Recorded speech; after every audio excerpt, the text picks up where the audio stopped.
老婆怀孕3个月，为了肚子里的宝宝，强制让我禁欲。可我不久后却在网站上发现她的视频。大家好，开始今天的分享之前，希望你能给人间烟火点个订阅，我将会分享更多优质的内容。凌晨3点，我被一股浓烈的尿意憋醒，迷迷糊糊起床，却发现身边空无一人。老婆呢？突然想到她最近因为怀孕经常起夜，我悬着的心才放下来，看了眼时间，准备去洗手间。突然听到次卧传来声音，我脑子一时没反应过来，这是我老婆的声音吗？我光着脚来到次卧门前，悄悄推开了门。入目的一幕让我的血压瞬间上升。平时强势的老婆，这时候像是一滩水一样躺在床上，手上的动作更是难以入目。男人的本能让我想要冲进去问个清楚，可仅存的理智拦住了我。我强忍着心中的怒火，走到客厅，点燃了一支烟。我的老婆刘丽之前是 4S 店销售，我们是买车认识的。刘丽长相不算出众，但身材却很好，属于微胖中的极品。我记得刚认识她的时候，她一身修身制服，坐在副驾驶，细心为我介绍车的每一个性能。可我的眼光不自觉就被她白嫩的皮肤吸引了。后来我约她出来吃饭，聊了几回后发现刘丽生活和工作中完全是两种状态。生活中刘丽大大咧咧，似乎永远没有什么事能难倒她。我被她天生的乐观吸引，开始追求她。还记得当时我去提亲，刘丽主动开口劝她父亲压低了彩礼钱，还耐心安慰我房子不急着买，我们俩努力一定会有属于自己的家。但是这一句话我都要感谢她一辈子。可结婚后不久我就发现了问题。刘丽自称处女，可极为痴迷房事，而且许多花样都无师自通。我一开始以为自己捡到宝贝，可现在看来，好多事我都需要重新验证一番。过了不知道多久，刘丽从次卧走了出来，看到我坐在客厅，吓了一跳。老公，你怎么出来了？我随手按灭了烟头，出来上厕所，顺便抽根烟，瞄了一眼次卧。我装作什么都不知道的样子。这么晚你去次卧干什么？见我没发现什么，刘丽猛地松了口气，装作不太高兴地嗔我一眼。我昨天不是让你帮我找宽松一点的衣服吗？我顺势笑了笑，忘了，我这会帮你找。见我要去次卧，刘丽连忙拦住了我，不用，等你找到孩子都该落地了，回去睡觉吧。我点了点头，扶着她走回了卧室。看来这个家虽然是我的，可家里还有太多秘密是我不知道的。刘丽到底在次卧藏了多少东西？装修房子的时候，刘丽自告奋勇提出自己来画图监督。那时候我工作忙，就把事情全交给了她。房子装修完以后，我也很少去次卧转悠，哪怕家里来客人，刘丽也不肯让人住次卧，美名其曰是婴儿房，不允许任何人住。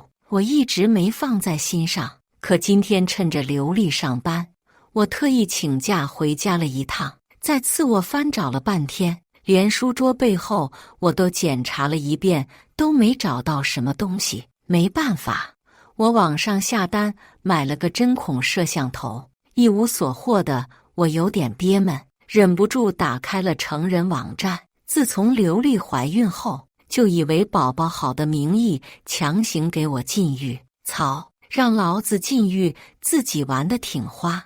一想到那天晚上刘丽大腿上的字，我就忍不住恼火，翻阅网站的手猛然一抖，下一秒一个自拍视频就被打开了。等我看清楚女主角的脸以后，忍不住跳了起来，他妈的，这不就是刘丽吗？视频已经播放了一半的进度，刘丽跪在地上，周围3、4个男人。刘丽那张脸上满是兴奋，我猛地将手机砸在了地上。老子花了10几万，居然娶回来一个被人玩烂的货。刘丽，你真够可以的！我拎起手边的外套就要去刘丽公司，刚踏出家门，迎面而来的冷风让我瞬间冷静。以成人网站上看到的视频离婚，能不能成功先不说，万一刘丽反咬一口，说是被人换脸或者合成怎么办？我转头去了手机店，买了新手机，换上卡以后，仔细把那段小视频看了好几遍。我记得刘丽胸前有一颗红痣，可来回看了好几遍都没发现。难道这视频是假的？几乎是瞬间，我就否决了自己的想法。视频是假的，那天晚上看到的可不是假的。我决定再等一段时间，等我抓住证据，针孔摄像头到了以后，我偷偷安在了次卧和主卧，然后借口要出差给刘丽发去了短信：老婆，公司临时决定要让我出差几天，今天晚上你自己做饭啊。刘丽很快回了消息：啊，怎么这么突然？人家舍不得你吗？我飞速打字：没事的，就几天就回来了。好吧，几号到家呀？我随便回了个日期，怀揣着最后的希望问了一句：要不要我请丈母娘来家里照顾你几天？这次消息发出很久都没有回应，而我已经在家附近的宾馆开好房。忽然手机亮起，屏幕上显示刘丽的最新回复：好呀。看到这2个字，我突然有些迷茫。刘丽不应该一口拒绝我吗？想到那天次卧看到的一幕，我有些怀疑自己，是不是我太多疑了？或许刘丽单纯只是满足自己而已，毕竟有些人确实存在奇怪的性癖。但不管怎么样，我还是想看看刘丽平时在次卧都做些什么。给丈母娘打去电话后，我把电脑打开，调到了监控画面。可惜连续2天，刘丽都没再进去过次卧，倒是丈母娘去找过几次衣服。第3天晚上，我手机突然亮了起来，一个客户给我发来消息：兄弟，双飞约吗？我弹坐了起来，可很快客户又把消息撤回了。不好意思，兄弟发错了。我揉了揉眼睛，刚想回一句没关系，可突然想到刘丽和丈母娘，可很快我就把这个念头甩出去了。这不可能，简直太毁3观了。一瞬间，我突然有点恶心，似乎隐约之中有一个人拉着我向这个方向发展。靠在宾馆的墙上冷静了一会，我才回复了一句：真的假的？客户那边回了消息：嘿嘿，兄弟你看到了呀。我记得这个客户也有家庭，之前打交道的时候感觉为人也挺老实的，没想到私下玩得这么花，这不是好奇吗？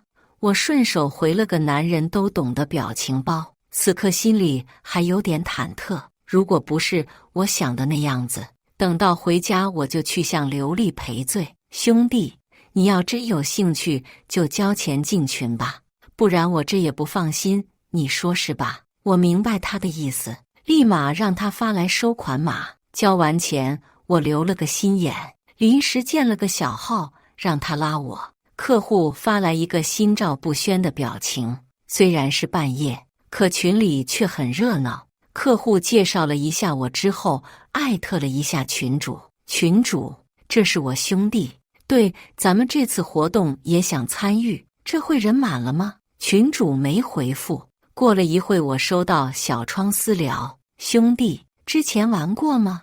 我不死心，翻到群里的标签，看到同城2个字，心已经凉了一半。玩过，女邻居，我随口胡诌了一句，心里却无比烦躁。那就发张照片吧，怕遇到熟人，希望理解。我打开手机相册，找到一张大学舍友的照片发过去，然后捧着手机，焦急不安地等待着。过了大概有10分钟，群主发消息给我：兄弟，活动明天方便吗？方便拉你进小群，先让我看看照片吧。我打了个哈哈，那边沉默了一会，还是把照片发给我了。别外传哈。等到图片加载起来，我彻底炸了，这特么就是刘丽。照片里，刘丽和丈母娘脖子上戴着项圈，笑得张扬又妩媚。没等我保存下来，那边已经把消息撤回了。怎么样，兄弟，跟你透个内幕，女儿还是个孕妇。这次好多人都是冲这个报的名，好多人。我强压着内心的怒火，跟他继续聊天。好多人，哈哈哈，挺会玩呀。怎么样，来不来？好好好，老子好吃好喝照顾着你，你特么出去给人当公厕是吧？我几乎要被气炸了。可现在还不是翻脸的时候，一旦我跟这个群主吵起来，刘丽就会立马收到消息，到时候我还是没证据证明刘丽出轨。牛啊，这女的，那她肚子里孩子是她老公的吗？鬼知道呢。可我现在在外地，也回不去，要不我线上参与一下，你给我拍个视频，我保准不外露。他不答应，我立马发了个红包，装出一副上头的模样。大概半个小时后，群主收了红包，又发来一个收款码。妥了，兄弟，先付个定金。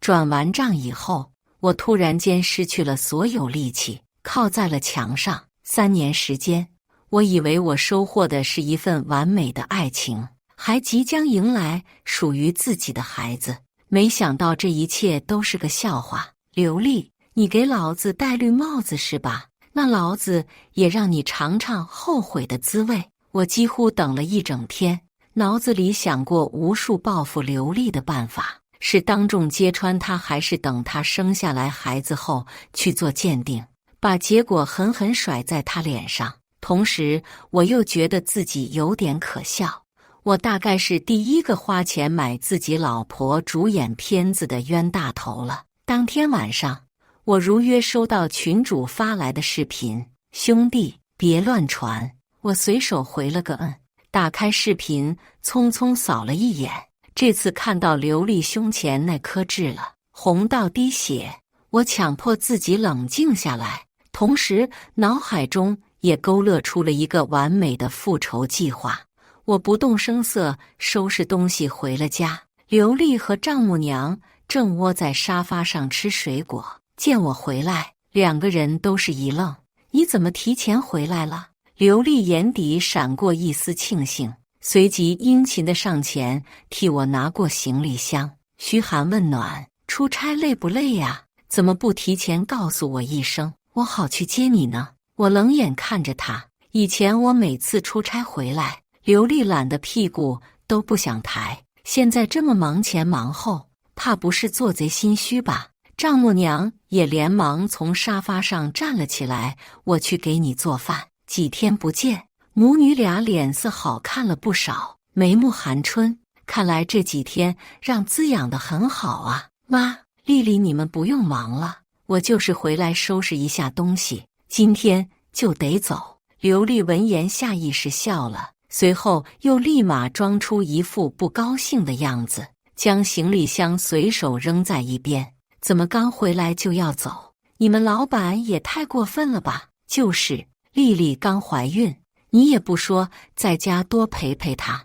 丈母娘也有些不乐意的出来搭话，手下意识摸了摸自己的头发，笑了笑。你也别怪妈啰嗦，女人怀孕前3个月正是要紧的时候，工作再忙也要顾家。听着母女俩一唱一和的数落我心里冷笑。如果换作平时，我肯定会对刘丽心存内疚，还会主动给她买包买礼物。可现在，我1分钱也不想给她，眼见半天我都没有表示。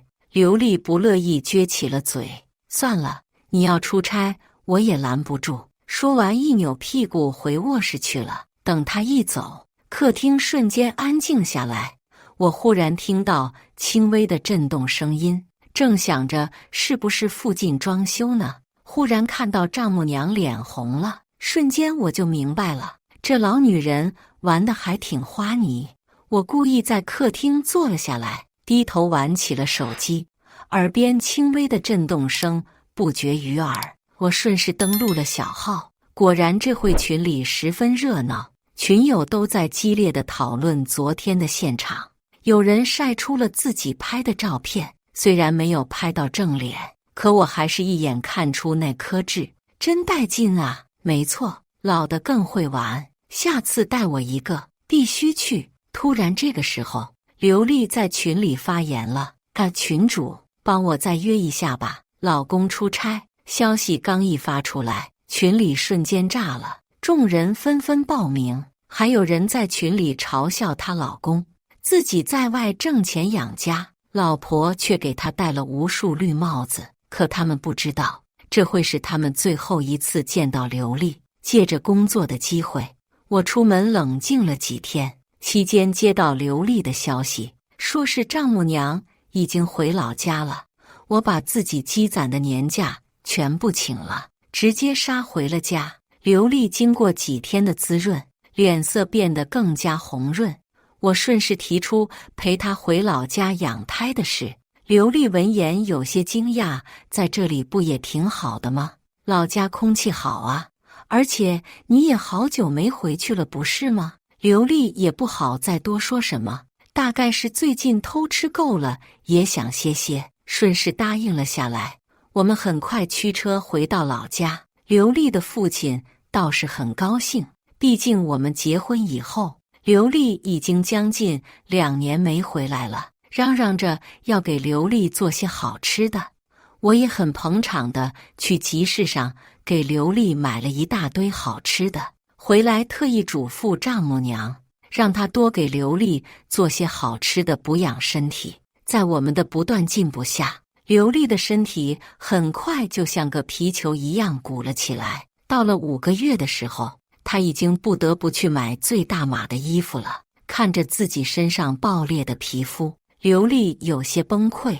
老公，我最近胖的是不是有点太快了？我放下手机看了一眼，以前刘丽虽然也有点胖，但胜在皮肤白皙滑嫩，远远看过去像是一块白玉一样。可现在呢，腰间堆积的肥肉看着就让人发腻，在她看不到的肚皮下方，正有一条条横生的裂纹往上爬。更不用说由于激素分泌旺盛而导致身体某些部位的发黑。我满意的欣赏了一番，这才开口安慰她：哪有，在我眼里你是最漂亮的，而且其他孕妇到这个月份比你还胖呢。听了我的话，刘丽将信将疑地捏了捏自己的胳膊下的赘肉。我走过去拉住她的手：哎呀，老婆，你不要想那么多嘛，好多宝妈都是生完孩子后迅速瘦下来的，你现在可不能亏待了我们的宝宝。听到我的话，刘丽这才松了口气，想到最近我给她看的很多宝妈账号，都是产后迅速恢复了身材，而且皮肤还变得更好了，也就不去计较暂时发胖的事了。我也顺手把今天第4碗鸡汤递给了她。刘丽甜甜一笑：老公，你对我真好。说着，她暗示性把手伸了下去。我不动声色拒绝了她，我还要出去帮忙干活，你早点休息吧，毕竟我还准备了一个大惊喜给她呢。我早料到刘丽会耐不住寂寞，但没想到会来得这么快。隔着一层土墙，我听到刘丽正在跟人打电话，语气显得有些焦急。哎呀，你来不来吗？对呀，他都不碰我。不多时，电话被挂断。我听到院子里的门轻轻响了一下，想了想，还是跟了上去。我没想到刘丽在老家也有常联系的。我悄悄跟着刘丽一路来到了村里的广场前，亲眼看着她被一双手拽进了一间屋子。我屏气凝神，举起手机慢慢走了过去。隔着一扇窗户，我看到刘丽迫不及待蹲了下去，那个男人则露出了满意的神情。大约过了10来分钟，我看着他们即将结束，悄悄关了手机，提前回到了刘家。躺在床上的我彻底失眠了。我开始反思自己当初为什么会娶她，不过也要感谢她。如果不是刘丽这么迫不及待，我或许在报复的时候会手下留情一点。现在看来，完全不用给她留一点情面了。怀孕8个月的时候，刘丽的体重已经逼近200斤，可我不仅没表示出对她的丝毫嫌弃，还经常带着她在村子里散步。每当听到有人说她胖，我都会毫不客气地反驳回去。时间一长，村里的女人都开始羡慕刘丽，毕竟怀孕发胖是每个女人必经之路，谁不希望在这个时候还能得到丈夫的全心爱护呢？很快，刘丽生下了一个男孩。出产房的那一天，我的报复也正式开始了。刘丽生完孩子以后，我一改往日温柔的态度，强制要求她必须母乳喂养。原本想借机会减肥的刘丽自然不同意，因为一旦开始母乳喂养，就意味着她要不断进补，怎么可能会瘦下来？可这次我有帮手，丽丽不许任性，这次的事你必须听女婿的。听到刘丽想要在月子里减肥的想法，一向强势的老丈人瞬间冷脸。孩子还没带大呢，光顾着美了。丈母娘本想帮忙劝劝，可看到老丈人不善的目光，立马退了回去。支吾着劝了刘丽几声，就回厨房炖汤了。看得出来，他也有点着急了。倒是刘丽对于自己目前的身材极其不满意。我不，现在好多都是奶粉喂养的，我才不要顶着一身肥肉出去。刘丽皱着眉头瞥了我一眼，语气多少带了些埋怨，都怪你，天天让我喝那么多汤，不然我怎么会胖得这么快？我故作委屈地看了一眼老丈人，那不是想着为宝宝好吗？宝宝，你就知道孩子，那我呢？这句话像是一下子点燃了刘丽的怒火，她忍不住爆发了出来，指着自己根本收不回去的肚子大哭。我现在胖得跟个猪一样，出去谁还愿意看我一眼？我这些天是怎么辛苦照顾刘丽的，老丈人都看在眼里。听到刘丽的话，顿时就急了，一巴掌就扇了过去。人小李那不都是为了你好，你赶紧给他道歉，大概是怕我生气。老丈人第一次对我赔了个笑脸，都怪我跟你妈把他惯坏了。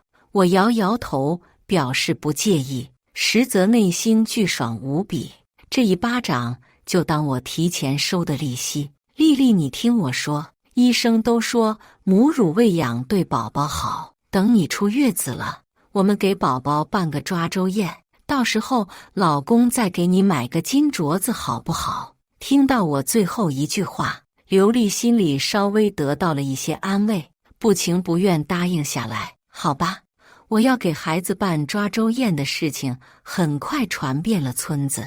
为了能让这个抓周宴更热闹一些，我提前给刘丽家亲戚挨个发去了邀请函，诚恳希望他们能来参加。看到我如此重视娘家人，丈母娘也很高兴。我趁机也让她请自己的姐妹来参加。妈，孩子抓周讲的就是一个热闹嘛。再说了，你不想让你的那些姐妹看看大孙子吗？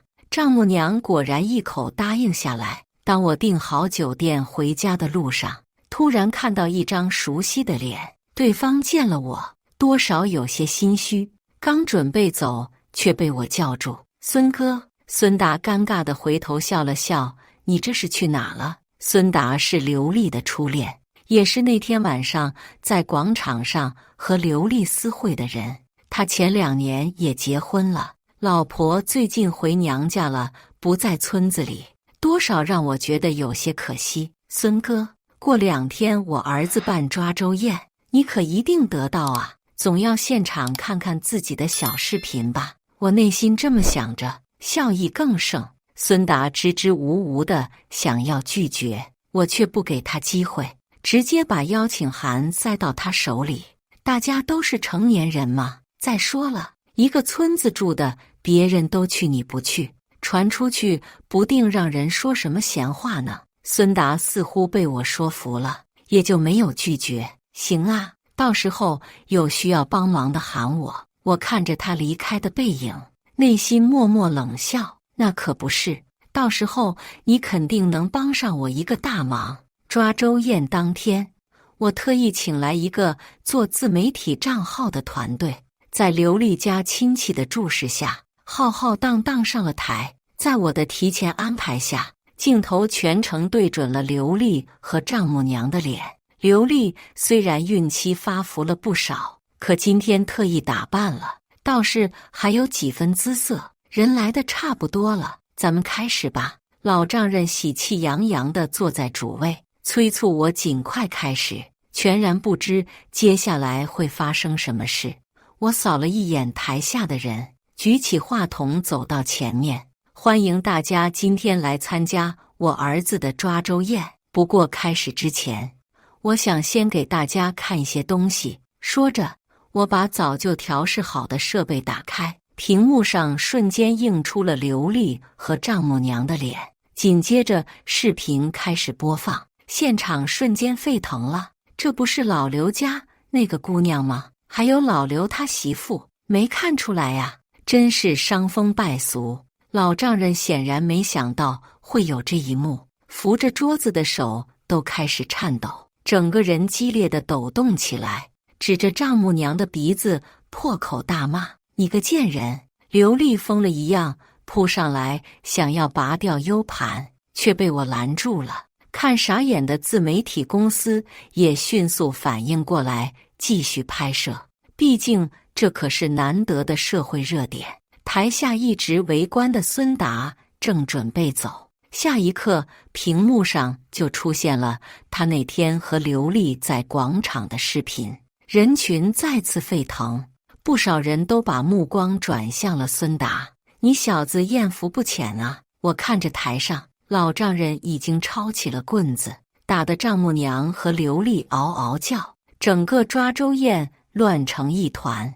我拿出准备好的亲子鉴定报告和离婚协议书，走过去抓住刘丽的头发：“老公，我错了，我以后再也不敢了，你原谅我好不好？”刘丽胖到变形的脸上满是哀求：“签字离婚吧，你带着那个野种净身出户。”看着亲子鉴定的结果，刘丽彻底崩溃了，疯狂摇头：“不可能，我明明算过日子的，算好日子让老子养野种是吧？”刘丽，你是不是真以为别人都是傻子？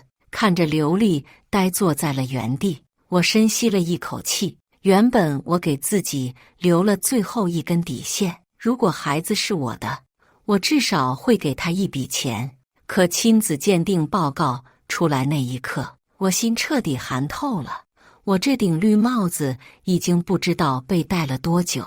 看着台上台下乱糟糟的一团，我衷心劝了一句老丈人：“有空去和刘丽做一下亲子鉴定吧，别这么多年都是在给别人养孩子。”说完，我带着签完字的离婚协议潇洒离场。至于剩下的局面应该怎么办，就不是我要操心的事了。只是我没想到刘丽还敢带着孩子上门。老公，我求求你了，再给我一次机会好不好？我刚打开门，就看到刘丽抱着孩子跪倒在我面前。此时的刘丽早没了当初清秀的样子，额头上还带着伤，怀里的孩子也哭个不停。